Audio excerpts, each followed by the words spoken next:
Sí, buenas tardes. Les doy la bienvenida a la sala virtual. Voy a estar explicando el repaso de nuestro primer examen para que puedan conocer cómo va a ser el formato, además de que puedan ir viendo algunos ejercicios y podamos clarificar. El examen más o menos tiene en la primera parte un cierto y falso, donde usted debe haber estudiado varios conceptos y conceptos como lo que es una proposición, una tabla de verdad o de veracidad, pues es importante que los domine a fin de poder contestar las premisas.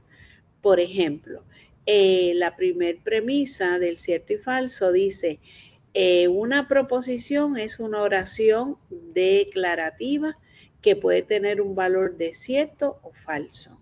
De acuerdo a su respuesta, usted va a colocar si es falso o si es C para cierto. Luego, en el Truth Table o tabla de veracidad presenta la relación que existe entre las proposiciones y sus valores. También vamos a ver una premisa como una equivalencia lógica se puede determinar solo mediante tablas de veracidad. Eso pues usted va a decir si es cierto o si es falso. Luego tiene una selección múltiple donde usted va a poder leer con cuidado y seleccionar el tipo de conector lógico que completa mejor la premisa. Por ejemplo, si vamos aquí, si dos proposiciones PQ utilizan el conector lógico de blanco, significa que se obtendrá cierto cuando ambas proposiciones tengan igual valor. El único conector que me permite poder obtener un valor de cierto cuando las dos proposiciones PQ son cierto, cierto, o P y Q es falso, falso, es el de bicondicional. Así que la respuesta sería la letra C, aquí. El ejemplo, pues sería lo de las dos proposiciones. Usted pues va a buscar cuál es el conector que cumple con esta premisa que dice que si dos proposiciones utilizan el conector lógico blanco, significa que se obtendrá cierto solo cuando una o ambas proposiciones sean ciertas. Usted va a mirar las alternativas y va a escoger la más adecuada. Viene una parte donde yo le voy a dar unas premisas, un texto, y usted simplemente tiene que decir si lo que yo le estoy presentando es o no es una proposición. Por definición, una proposición es una oración declarativa que tiene un sujeto y tiene un predicado, y que puede tener un valor de cierto, puede tener un valor de falso. No son proposiciones, expresiones donde hay un valor desconocido. Por ejemplo, aquí no sabemos cuál es el valor de X. Por lo tanto, eso no es una proposición.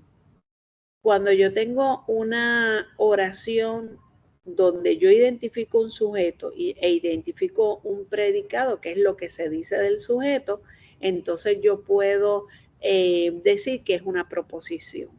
Por ejemplo, 6 es divisible por 7.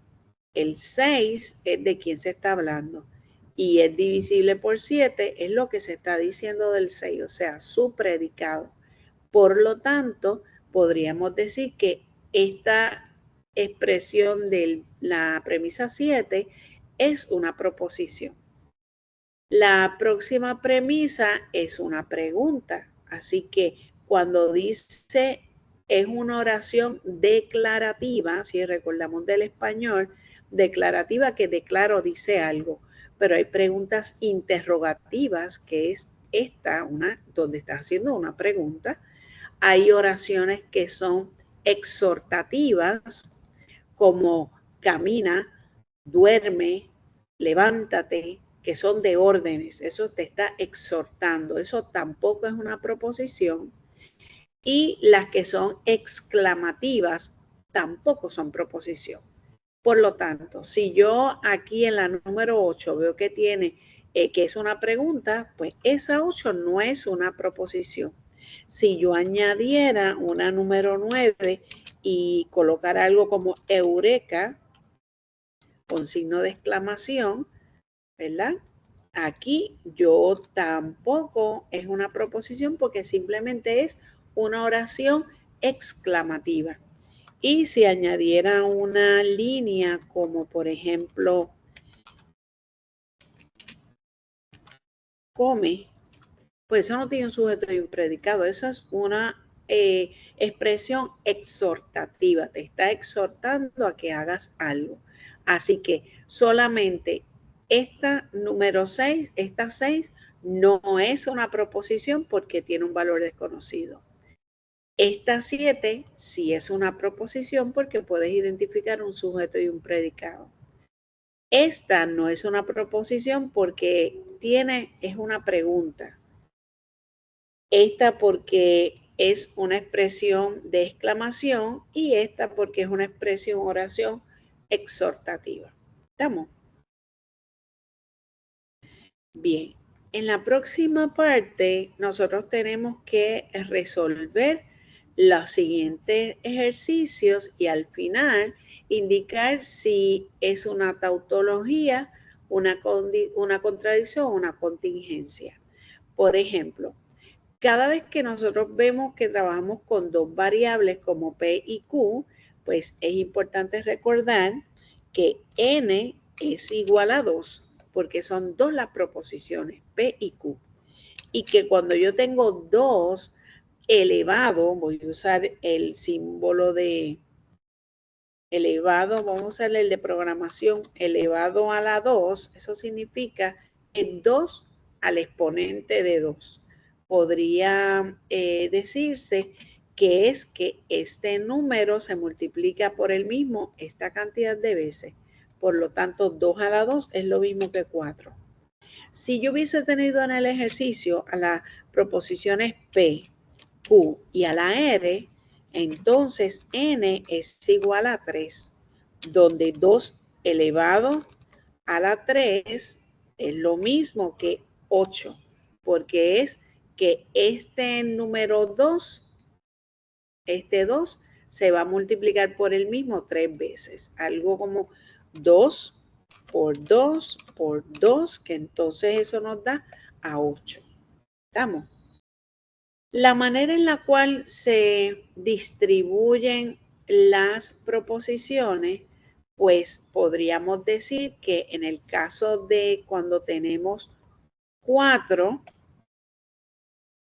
pues yo digo, 4 son las posibles filas. Por eso es que la tabla va a tener 1, 2, 3 y 4 filas.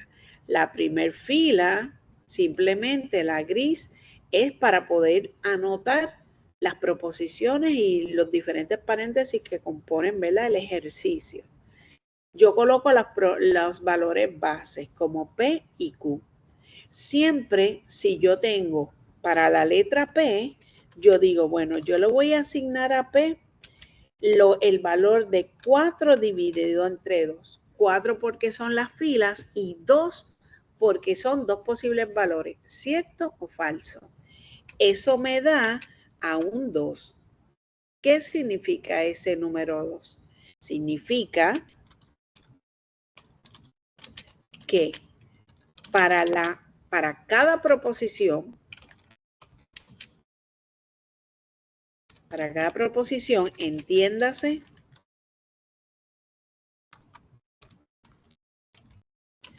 P y Q tendrán dos valores ciertos o de T o de true y dos valores falsos, que es lo mismo que false.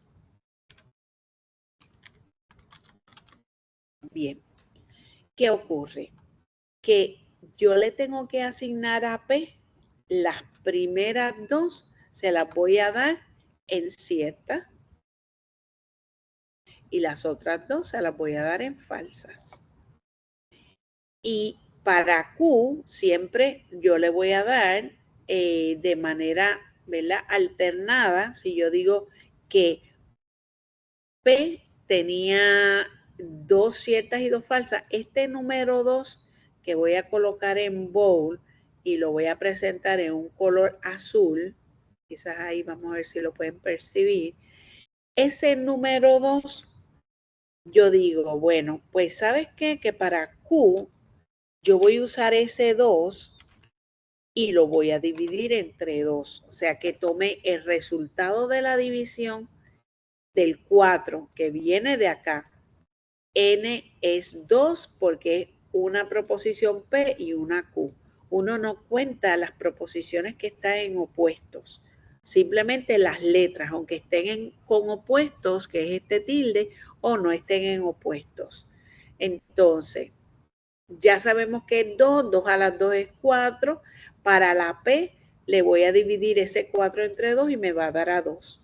Significa que cada proposición va a tener dos valores ciertos y dos falsos, pero para la P los primeros dos van a ser ciertos y los próximos dos van a ser falsos. Y para Q tomo este mismo valor, lo coloco aquí al lado de Q y lo divido entre 2 porque precisamente son dos los valores que yo voy a tener, que puede ser cierto o falso. 2 entre 2 es igual a 1. Eso significa que debo asignar un valor cierto y un valor falso de forma alternada.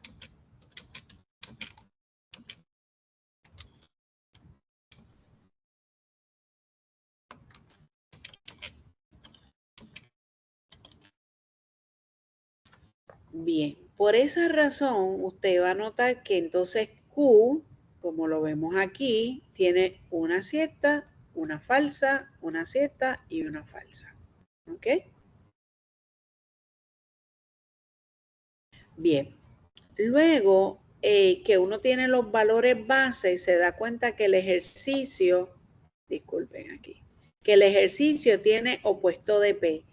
Mi recomendación es que siempre pueda tener los valores bases P, Q y luego sus opuestos. Como solamente está el opuesto de P, yo puedo especificar esto. Si yo tuviera por aquí un opuesto de Q, pues yo tenía que venir aquí y hacer opuesto de Q. Pero como no lo hay, no lo voy a incluir. ¿Estamos?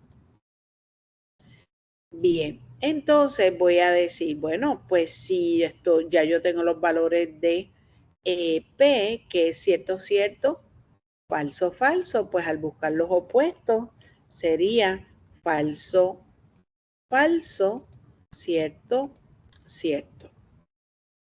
Ya tengo los valores bases P y Q, ahora tengo el opuesto de P, pues yo voy a trabajar los paréntesis. Esta primer paréntesis yo lo coloco aquí. Vamos a expandir un poquito esto para que quepa. Y este segundo paréntesis lo voy a colocar aquí.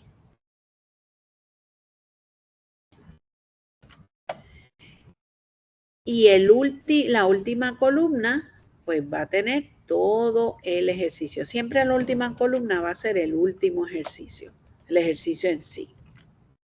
Ok, vamos a expandir por aquí.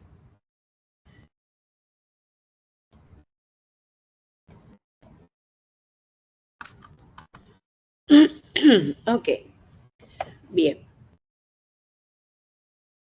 Cuando vamos a solucionar perdón, el opuesto de P implicando a Q, este implica nos dice lo siguiente. Nos dice que Cuando yo en el lado, si yo tengo el símbolo de implica, cuando yo tenga en el lado izquierdo de esa flecha, déjame copiarla igualita como está aquí mejor. Cuando lo que yo tengo en el lado de la flecha sea la proposición opuesto de P, o sea P, o sea Q, o sea opuesto de Q, yo lo que me voy a fijar es que si el valor de esa proposición es cierto en el lado izquierdo y en el lado derecho es falso, es falso, el resultado, vamos a quitarle el bone, el resultado es falso. Esto es lo que usted debe saber de cómo funciona el implica. El implica, para manera de repaso, se trabaja de esta forma. Yo voy a hacer un repasito aquí del implica. Mire, vamos a suponer que yo tengo una tabla, la voy a hacer aquí de 5 filas y de 3 columnas. Okay. En la primera posición yo voy a tener a P, en la segunda yo voy a tener a Q y en la tercera voy a tener a P implicando a Q. Ok, entonces P, yo digo que el implica es el caso del político, ya que estamos en año de elecciones, por ejemplo, y de hecho hace referencia en literatura, lo utilizan de ejemplo, donde la P significa, ¿verdad? O representa, P representa al político que ganó. Q va a representa al político que cumple las promesas de campaña. ¿Ok? Bien, vamos a colocar por aquí, permítame hacerle uno, ponerlo single. Estoy en el Drive, que no es lo mismo que acá en Word, pero bueno, ahí vamos. ¿Qué ocurre? Si yo digo, bueno, pues vamos a trabajar, a repasar esto del implica. Voy a insertar por aquí un page break para que quede todo en una página. Aquí, estoy repasando el implica. Vamos a suponer que ya yo sé que siempre, si yo solo tengo a un ejercicio como P implicando a Q, ponerlo por aquí más grandecito, puede ser en mayúscula o en minúscula. Vamos a ponerla en minúscula. Ok, P implica a Q, pues ¿cómo yo sé los valores que me va a dar? Pues mire, si usted ya conoce los valores base de lo que le acabo de explicar, de que n, 2 a la 2 es 4, que entonces a la P los primeros 2 valores le van a tocar cierto, el tercer valor es falso y el cuarto valor es falso. Y que a Q le voy a dar la misma cantidad de cierto y falso, pero de manera alterna. Alterno el cierto con un falso, con un cierto, con un falso. Pues mire, el ejemplo del político, de lo que, ¿verdad? Lo doy tal como aparece en mucha literatura. Vamos a suponer que usted es cierto que el político ganó. Y es cierto que cumple con las promesas de campaña. Pues mire, imagínense, si usted sale electo un político, y cumple con las promesas de campaña, la gente dice que es una persona de palabra, una persona de verdad, una persona verdadera. Y lo puedo traducir a que es una persona cierta, ¿no? Que el resultado que da es bueno, es cierto. Sin embargo, yo puedo tener una situación donde, ¿verdad? Si cada fila fuera un político en particular, donde este político, el político es true que gana la elección, que ganó la elección. Voy a poner aquí la elección. Espérate, vamos a ponerlo en minúscula. La elección. Sí, para saber lo que ganó, porque ¿cómo vamos a ver? Es cierto que ganó la elección y es falso que cumple con las promesas de campaña. Pues la gente generalmente puede decir que esa persona es un falso porque prometió y no cumplió, ganó y no cumplió. ¿Qué pasa cuando una persona es falso que ganó la elección? Piense en gente que ha estado en la política, que no ha ganado la elección, el puesto al cual estaba aspirando, pero esa persona es cierto que cumple con las promesas de campaña. Imagínense, no salió electo, pero cumplió con las promesas de campaña. Dijo que iba a estar pendiente de las playas y de los ríos y no salió electo, pero durante el término del cuatrenio siguió colaborando para que las playas y los ríos no estén contaminados o para ayudar a los envejecientes que no tienen quien los cuide. Pues entonces, a pesar de que no ganó, cumple con las promesas de campaña, pues la gente dice contra.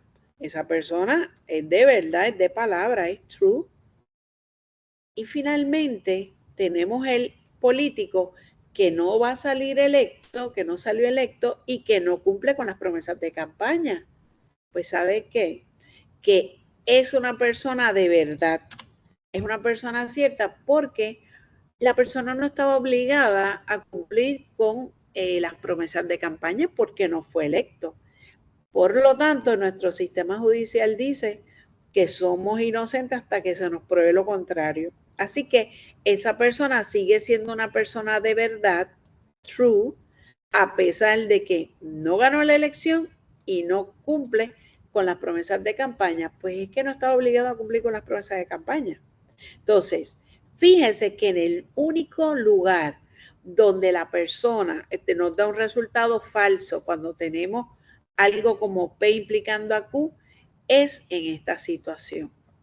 En la situación donde, voy a ponerlo aquí un color, donde el valor de P, que es lo que tenemos en el lado, en este caso en el lado izquierdo del símbolo de implica, cuando este valor aquí es cierto y lo que tenemos en el otro lado es falso, el resultado es falso. Y usted lo ve ahí. ¿Estamos? Teniendo en cuenta esta explicación, entonces podemos decir que en el ejercicio anterior, cuando este valor sea cierto y este sea falso, el resultado es falso. Vamos a buscar aquí cuando este valor es cierto. Aquí hay dos instancias. Pero cuando Q sea falso, ¿cuándo Q es falso? Aquí, en la última fila. Pues en esta situación podemos decir que el resultado es falso. En todas las demás es cierto. Así trabaja el implica. Solo cuando este que está en este lado está en cierto y el que está al lado derecho del símbolo está en falso. El resultado es falso. Si esto hubiese sido así, con una Q aquí y aquí con una P, se sigue aplicando el mismo concepto. Cuando Q sea cierto y aquí este sea falso, el resultado es falso. ¿Estamos? O sea que no es que tiene que ser P literal, es lo que está en esta posición que queda al lado izquierdo de la flecha del implica o del condicional. Bueno, entonces este símbolo que es la conjunción, lo que nos dice la conjunción es que eso es un I, el AND, para los que ya son de programación. Si usted es del área de educación en matemáticas, pues no tiene programación, pues se trabaja diferente, ¿verdad? El concepto, pues quizás no lo pueda asimilar como le estoy explicando a los de programación, pero aquí le vamos a explicar. Por ejemplo, cuando yo tengo un símbolo como este, solo me va a dar cierto, aquí es el resultado, solo me dará cierto si ambas proposiciones son ciertas. O sea, yo tengo que buscar el valor de Q y el valor del opuesto de P y ver si ambas son ciertas. Por lo tanto, voy a estar mirando a esta columna con esta columna, o sea, estas dos. ¿Dónde tienen las dos el valor de cierto? En la tercera fila. Pues solo en la tercera fila me va a dar a mí cierto. El resto es falso.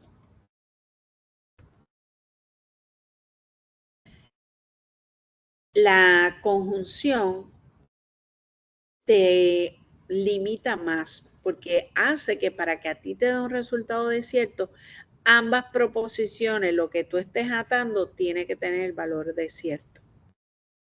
Entonces, ¿qué ocurre? Ya yo tengo resuelto esta parte de la proposición, que es esto que está aquí, esta parte de la proposición, que es esta columna que está aquí, pues lo que nos queda es trabajar el bicondicional.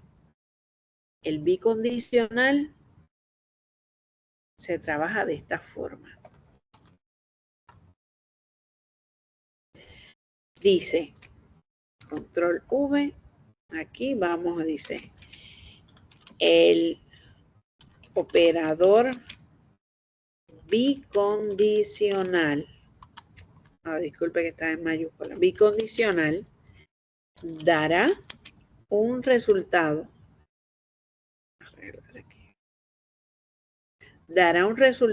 de cierto, true, T, cuando ambas proposiciones tengan igual valor. Aquí está la clave. Cuando tengan igual valor. Si yo tengo dos ciertas, el resultado me va a dar cierto. Si tengo dos falsas, dos proposiciones falsas, me va a dar cierto. Vamos a mirar estas dos columnas, porque son las dos que están atadas con este símbolo que es bicondicional. Miramos las columnas. ¿En qué posición, en qué fila las dos proposiciones tienen los mismos valores? Si usted se fija, en la fila 3, esta proposición tiene cierto y la segunda tiene cierto. Pues quiere decir que a mí me va a dar cierto ese resultado.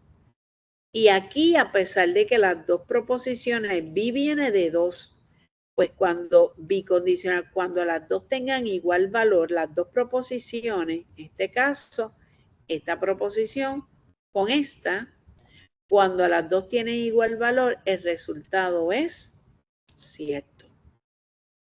Por lo tanto, estas, como no tienen igual valor, el resultado es falso.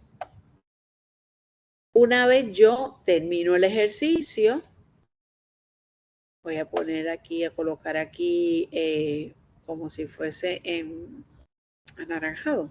No, casi no se ve eso. En color marroncito, aquí, un rojo. Cuando yo tengo valores en el último ejercicio, al final del ejercicio, valores ciertos, falsos y ciertos, yo puedo concluir que aquí ocurre una contingencia. ¿Ok? No lo tengo que escribir ahí al ladito, pero voy a aprovechar el espacio. Vamos a ponerlo por aquí después de la tabla. Ocurre una contingencia porque hay valores ciertos y falsos en la última columna del ejercicio. La última columna del ejercicio, que realmente es el ejercicio resuelto.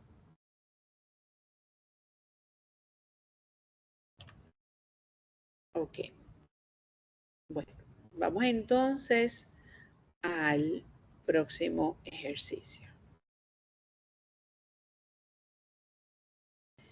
Aquí tenemos el bicondicional otra vez, la disyunción y el exclusive or. Así que vimos implica, conjunción, disyunción, lo vimos aquí con estos dos ejercicios, básicamente todo. Los valores base ya están puestos, ¿verdad? Porque siempre van a ser así. No van a tener ejercicios de P, Q y R. No vamos a hacer unas tablas de 8 filas. Si alguno quiere que, ¿verdad?, que se explique porque no lo haya entendido en el material, pues se puede explicar.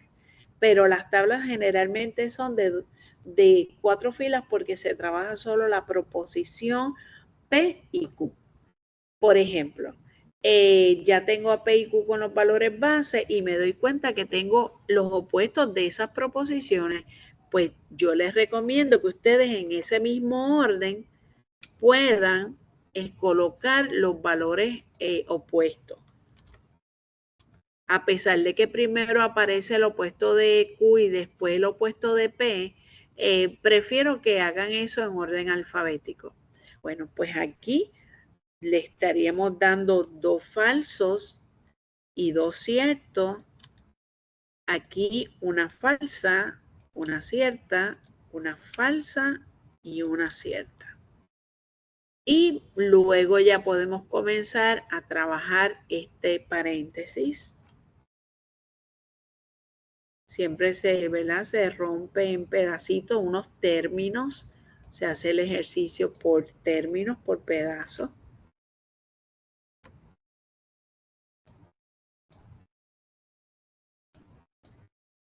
Y la última columna siempre va a tener el ejercicio en sí.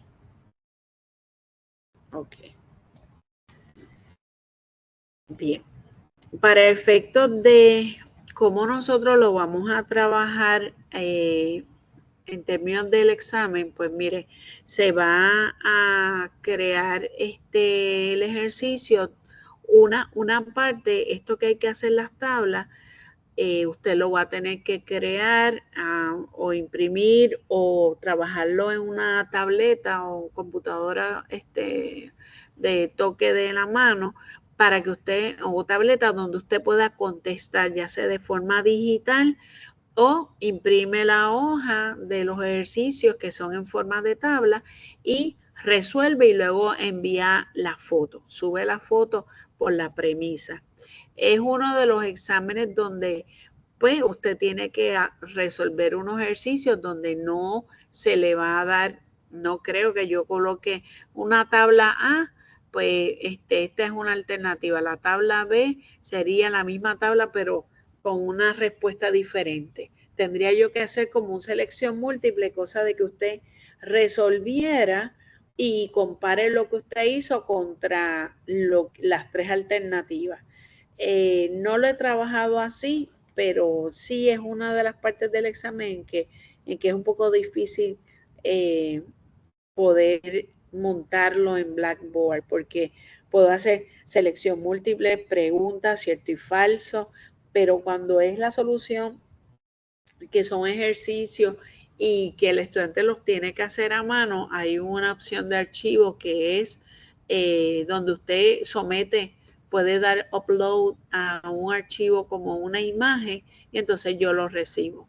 Todavía no estoy pensando en cómo voy a trabajar esa parte. Pero entonces le dejo saber ya para esta semana porque la verdad es que ya para la próxima semana debemos de tener nuestro examencito.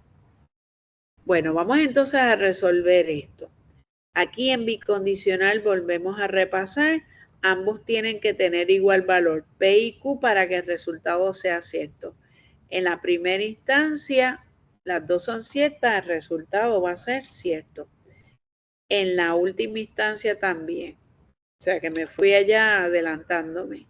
Aquí las dos son diferentes y aquí las dos son diferentes, pues por lo tanto el resultado es falso. Entonces, por la propia definición de cómo se trabaja con el bicondicional.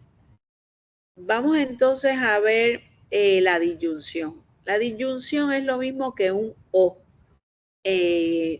Con que esta sea cierta o esta proposición opuesto de P sea cierta, el resultado va a ser cierto. El o es facilito porque o se da una o se da la otra proposición o se dan las dos ciertas y el resultado es cierto. Vamos a mirar estas dos columnas. Fíjese que en la segunda, en la tercera y en la cuarta fila hay cierto. Ya con que haya al menos una cierta, el resultado va a ser cierto. En la primera, como las dos son falsas, pues mire, no hay de dónde buscarse una cierta, pues se va a quedar falsa. Cuando ya usted tiene ambos términos resueltos, estos son los valores que vamos a estar evaluando para un exclusive OR. Mire, el exclusive OR, pues su propia palabra lo dice, es algo exclusivo. Si usted, por ejemplo, usted se cosiera su propia ropa, usted puede decir que trabaja que viste de forma exclusiva, porque usted es la única persona que tiene esa pieza. Pues aquí la exclusividad radica en que solo una de esas columnas, ¿verdad? De esas proposiciones, con que una sola de ellas tenga cierto, el resultado es cierto. Fíjese aquí, mire eso, cierto con un falso, para que entonces eso me va a dar un cierto. En esta también hay una sola situación donde hay un cierto, pues el resultado, hay exclusividad, es cierto. Entre estas dos, también una de ellas es la única que tiene cierto, pues hay exclusividad, es cierto.